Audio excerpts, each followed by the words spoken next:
Yes, twongeye kubaha ikaze shuti wakunze Mars TV News, nizere ko mumeze neza aho muri hose. Rero tuje makuru umunsi ku itariki 20 ukwezi ko n'ukwa 9. Makuru yacu rero munyemerere tuze kuyahera hano muri Masisi no munsi mu gitondo cyo ku 20. Imirwano yongeye iramuka imeze nabi cyane hano mu karere ka Gasopo muri Agisenya Byondo. Ubu tuvugana rwose haramukiye imirwano ikomeye cyane.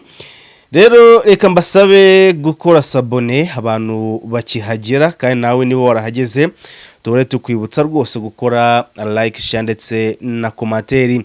Rero mwuka w'intambara muri Sud Kivu ndetse no muri Eastern DRC muri rusange ukomeje gukomera, aho rero tuvugana mu Burasirazuba bwa DRC hakomejwe kongerwa imbaraga ku mpande zombi z'abarwana hagati ya FARDC ndetse na M23. Rero bigaragara ko intambara ishobora kuzasubukura kandi kazasubukura ifite ubukana burenze ubwiyambere. Ni nyuma yaho rero hagiye hageragezwa inzira nyinshi z'ibiganiro harimo nk'ibya Washington ndetse na Qatar kugira ngo barebe ko iyi ntambara yahagarara, ariko bikaba byaranze. Ahanini byagiye bigaragara ko leta ariyo ifite ubushake bukeya kugira ngo irangize ino ntambara mu Burasirazuba bwa Kongo, mu gihe M23 nayo yakomeje gutsinda leta ndetse igenda ifatana ibice byinshi bigiye bitandukanye. Dukomereze amakuru yacu muri Beni. Benero ADF yakoze amahano aho yishe abaturage 11 mu gitero cyagabwe mu ijoro ya 19 yashyira ku 20 nibwo ADF yishe abantu 11 mu karere ka Sabo ndetse na Wesa muri Agisembahu muri groupement ya Batangi. Biteye agahendera kubona uburyo abaturage bishwe ndetse na n'ubutabazi bigeze babona bwa FARDC cyangwa UPDF. Banza wumve audio ndetse na video. Jambo tena family, jambo nje tena kwa Mbau Sabu Kageri njoko tunatoka saa hii na hizo zile pale kunakuwa seti kwa kinyo na kufa kunabakia 4 kenya tubebe kwa kesho tena bakia na badie kule me ile ndio kinyo iko pale iko matata sana kwa mimi. Hano rero haragaragara imirambo mwino video, haragaragara imirambo rwose myinshi cyane bagiye bayipfuka n'imifuka cyagahinda re byabereye anga muri Mbao aba muri Beni nyine. Se yanjye nibaza izino operation za ADF na FARDC zimaze iki kweri? Video ngira ngo nyereka nyitumire muri groupe bari muri groupe baze kuyibona ngayo nguko rero biteye agahinda. Twikomezera ku nkuru iri kuvugwa i Burundi mbona yakomeje gucaracara hirya na hino. Rero ni abasirikare 8 bari barohejwe mu gihugu cy'u Burusiya kwitoza ibijyanye no kuyobora urugamba kugira ngo nyine nibavayo bahite baza baje kuyobora urugamba muri DRC, urugamba rwo kurwanya M23. Rero abasirikare bakimara guheza amasomo igihe nyine cyari kigeze kugira ngo bafate indege bagaruke mu gihugu cyabo, rero bahise batoroka banga kugaruka mu gihugu cyabo. Ati kandi sabo gusa hari n'abandi benshi bagiye batoroka ubwo bajya guhezwa ku masomo bajya kugaruka nibagaruke. Yewe hakaba hari n'abasirikare bajya guhezwa muri za mission za UN, ariko icyo gutacyagira bagatoroka kubera ko bagabazi ko batayo ivuye mu butumwa bwa UN n'ahandi igomba kwitoherezwa usibye muri Kongo. Rero muri abo ngabo bagiye batoroka harimo nk'uwitwa Colonel Nizigiyimana Pierre Clever, hakabamo Lieutenant Colonel Barikore Alexis, hakabamo Lieutenant Colonel Nindereye Angelus, hakabamo Lieutenant Colonel Nkurunziza Willy, hakabamo Lieutenant Colonel Habarugira Dieudonné, hakabamo Lieutenant Colonel Ndikumagenge Apolli, hakabamo na Lieutenant Colonel Nahimana Dafroze ndetse na Lieutenant Colonel Ndayishimiye Jean Baptiste ndetse na Lieutenant Colonel Hatungimana Philibert n'abandi benshi bagiye nyine bahunga. Ibiro byerekana iki? Byerekana ko aba basirikare batishimiye ibikorwa boherezwamo muri Kongo byo kurwanya M23. Ati suka abasirikare badashoboye kurwana, yewe bafite n'ubumenyi kubera ko baramaze kubihugurirwa, ariko nibumva impamvu nyine boherezwa kujya kurwana muri Kongo, kujya kurwanya M23 kandi M23 yiri kurwana n'abakongomani bene wabo. ati rero nicyo gituma bano basirikare benshi bahita batoroka bakigendera. Ni abasirikare 8 rero bari barohejwe mu myitozo y'igisirikare cy'u Burusiya, bari baragiye nyine kwitoreza hamwe n'abasirikare b'u Burusiya. Ngira ngo murabizi ko bigiye baho na hano mu Rwanda mujya mubyumva kumva abasirikare runaka b'amahanga boherejwe kuza kwitorezwa hamwe n'abandi hariya za Gako cyangwa se mu bindi bigo bya gisirikare nka hariya ruguru Musanze hamwe bita ngo Nyakinama. Rero ibi ni ibintu bisanzwe baho nyine kumva ko abasirikare b'u Burundi bagiye kwitoreza mu Burusiya, ni ibintu bisanzwe. Rero bahise batoroka. Ati ingabo z'Uburundi zifatanye n'iza DRC mu rugamba rwo kurwanya M23 kuva muri 2023. Ati rero ni rwazihiriye na gato kuko zambuwe ibice byinshi cyane zagenzuraga mu ntara Kivu y'Amajyaruguru kugeza zigeze muri Uvira. Umwe mu bakoneri mu ngabo z'u Burundi bahoze barwana muri Kongo yatangaje ko abofisiye bo ku rwego rwa generali barwanyije icyemezo cyo kohereza abasirikare mu burasirazuba bwa Kongo bitewe nuko batigeze na rimwe batsinda urugamba mu mateka yazo. Ati rero ba generali mu ngabo z'u Burundi banze ko abasirikare b'u Burundi bongera koherezwa muri Kongo, ariko Neva cyangwa se Evariste Ndayishimiye perezida w'igihugu we arabyanga ku giti cye, aho ngo yakoresheje ijambo rigira riti ni njyewe mugaba mukuru w'ikirenga w'ingabo z'u Burundi, nago mugomba kumvuguruza ku cyemezo mba nafashe. Ibi rero ngo byagiye biteza impagarara mu butegetsi bwa CNDD-FDD, ngo dore ko yewe na Prime niyo ngabo yagiye abwira Neva ko kohereza ingabo muri Kongo byageraho bigahagarara, ariko Neva akomeza kugenda byanga. Leta y'u Burundi rero ya DRC bivuga ko bifitanye amasezerano y'ubufatanye bya gisirikare ndetse no gutabarana. Ndayishimira ngo yahawe ishimwe rya miliyoni 2 z'amadolari ngo kubera ko yemeye iki cyemezo cyo kujya gutabara igihugu cya Kongo, ndetse asinyira no kuba buri musirikare wese w'u Burundi woherejwe hariya azajya ahembwa amadolari 5,000 buri kwezi. Nguko ati kuva muri 2023 kugeza muri Kanama 2025 abofisiye benshi b'u Burundi bakomeje kugenda batoroka igiseke cy'u Burundi, harimo 9 bo ku rwego rwa Koneri na 5 bafite ipeti rya majoro. Ati gutoroka kwa abofisiye rero guca amarenga ko igitutu gikomeje kuba cyinshi ku giseke cy'u Burundi biturutse ku ruhare ikigira mu ntambara ya DRC nyine. Iyi nkuru rero nagiye mbona ibinyamakuru byinshi cyane byagiye bigarukaho, dore ko nyine ari inkuru ikomeje guca urondogoro hagati mu bantu nyine. Rero nuko byifashe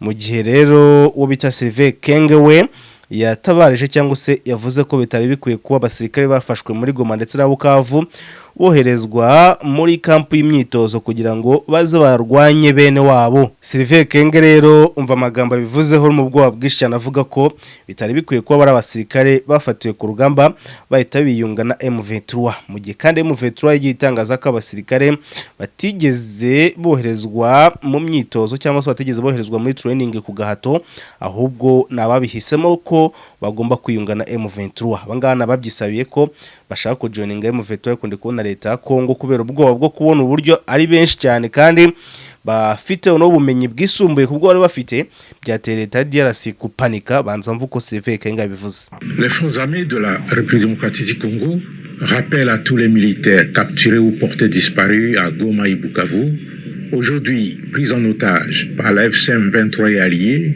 que vous êtes et restez militaires des FARDC. Vous avez été formés pour servir la République et défendre la patrie jusqu'au sacrifice suprême contre cet ennemi. N'accordez aucun crédit aux promesses données par ces vendeurs de vent et d'illusions. Ils veulent se servir de vous comme leurs esclaves contre vos propres frères et sœurs, au détriment de vos intérêts et au détriment des intérêts de la République. Les souffrances déjà endurées entre les mains de ces hors-la-loi doivent renforcer votre conviction et votre détermination à les combattre, à défendre l'intégrité territoriale de notre pays et à protéger nos populations. Cela doit constituer pour vous un motif supplémentaire de fierté, de patriotisme et de loyauté envers la République. Il serait pour vous un grand déshonneur et un grand sacrilège de mettre en cause votre serment envers la République, celui de ne jamais trahir le Congo, et de tourner le canon vers la mère patrie, vers votre population et vers votre propre armée. Dans ce cas, la République et les générations futures ne vous pardonneront jamais. Considérez ces souffrances imposées et le massacre de vos collègues par les terroristes de l'AFCM 23 comme un sacrifice. Faites tout ce qui est possible pour retrouver le camp de la patrie, comme l'ont déjà fait beaucoup d'autres parmi vous. À la moindre occasion, faites tout pour tourner le canon contre l'ennemi. Quittez ces rangs et rejoindre les FARDC.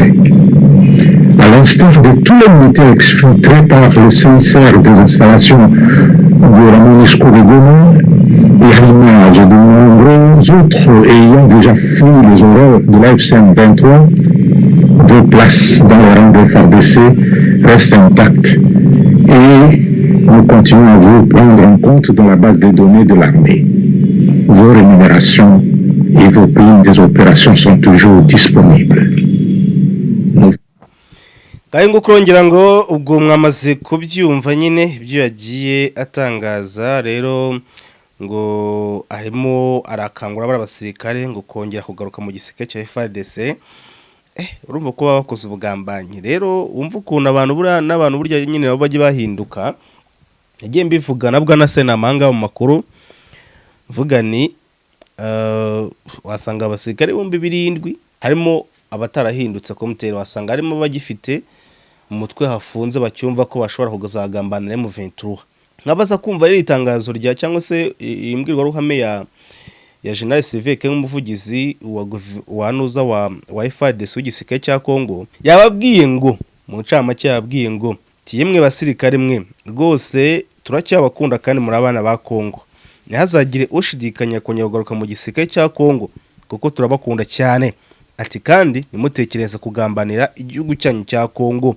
ati ikindi kandi twemeye kuzabongera umushahara ku musharanyo twabahaga tugiye kuzabongera icyo bita bonus kandi turacyabafite muri database zacu turacyabafite mu rutonde rwacu rw'abasirikare dufite ati rero mugomba kuza vuba na bwangu ngahibaza aha rero niho hagiye kuvuka urujijo kanibaze ni namwe mufashe gutekereza bagira ngo tuganire munaduhe commentaire koko abasirikare habe hakirimo haduye ugasanga bari kuri front line na M23 nyine M23 ubwo bose bamaze ko abasirikare M23 sibye kukiza no kwagiye bacangacanga ugasanga Rubero niba abasirikare 7,000 barangije ugasanga Rubero wenda yahoreje 1,000 ugasanga Ping yihoreje ikindi 1,000 ugasanga wenda Epfiria za Oviri horeje abandi 1,000 ugasanga uri kuri front line uri kurwana noneho umugenzi wa muri kumwe agahindukira akakurasa ibyo ari ikibazo ingibe ari trick leta ya Kinshasa yakoresheje mu bitekereza hiki sindi umuhanga bya gisirikare wenda abahanga bya gisirikare bashobora kuduha ku matiro akatubwa ati nyamuneka Marise ntabwo ibyo bintu bishoboka bitewe n'impamvu ni ABCD mukansobanurira gusa nyindi ko muro byashoboka kubera ko haduye ahora ari haduye ese ntabwo mugeze mubyumva ugasanga uri kuri front line uri kurwana n'umuntu mugenzi wa karwindukira akakurasa uzi ngo uri kumwe n'umuntu sibye ko byaba rimwe ariko n'ibyaba kabiri ngira ngo bishobora kuba byabaho rimwe kabiri ariko ku nshuro ya gatatu bahita bahindukira bakabarasa nabo babarasa haduyi wese uri muri M23 yaraswa nge niko mbitekereza sibye ko nyine ijo ni imagination zanjye no gutekereza kwanjye nawe mumbwira uko bimeze gusa wumve ko niba mukababwiye gutya izi ni speech za hypocrite ni speech zirimo hypocrisy uburyarya cyane kabwa ati muze turabonye amafaranga twabahimbaga turabashyiraho na za bonus turabongera agahimbaza so rero twikomereze ituriro ku itariki 19 mu mujyi wa Bunia FARDC yakoze akarasisi kuri za moto ngaho herekanywe brigade ya Tigre ngo yaje gucunga umujyi wa Bunia ibibaye mugera abarwanyi ba Sierra Thomas Rubanga bari mu birometero 20 n'umujyi wa Bunia gusa mu yandi magambo barawunize ubona ko rwose bawusatiriye biteye ubwoba tujya mu yandi makuru President Sonzumwe za Amerika Donald Trump yavuze yuko yababajwe cyane na Putin w'Uburusiya nyuma yo kunanirwa gufata ingamba zo kurangiza intambara bahanganyemo na Ukraine bibaye nyuma yuko bigeze gura mu kirwa cya Alaska maze bumvikana ko bagiye kurangiza intambara ariko kabyarangiye Putin yanze kumvira uyu Trump.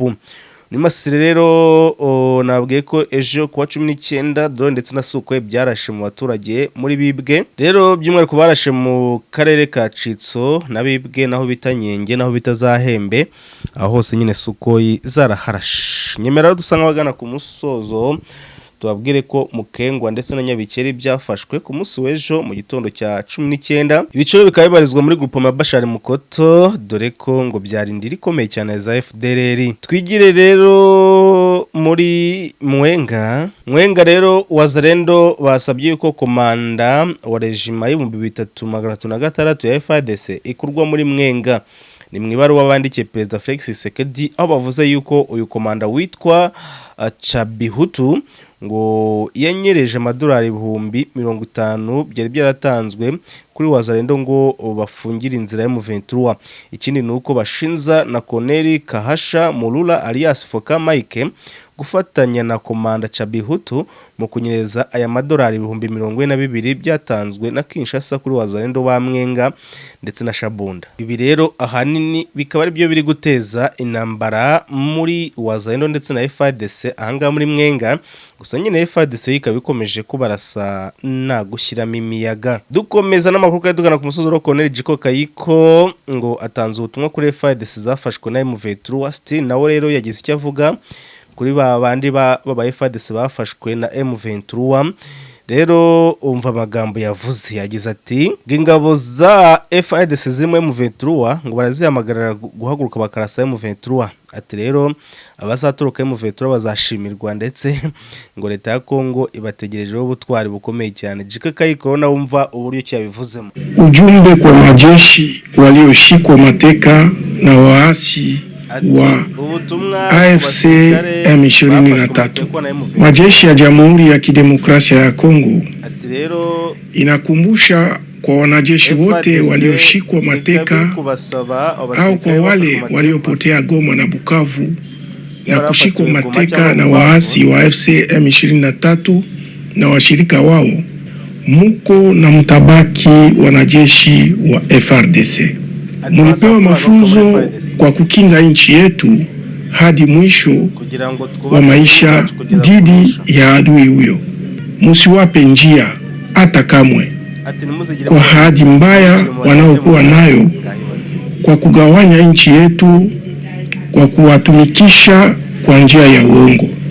Wanapenda kuwafanya watumwa dhidi ya ndugu zenu kwa manufaa au faida yao. Mateso ambayo mumedumu nayo dhidi ya watenda maovu wao yanaweza kuongeza imani yenu ya kupambana nao, kutetea udhalifu wa mipaka ya nchi yetu na kulinda wananchi wetu.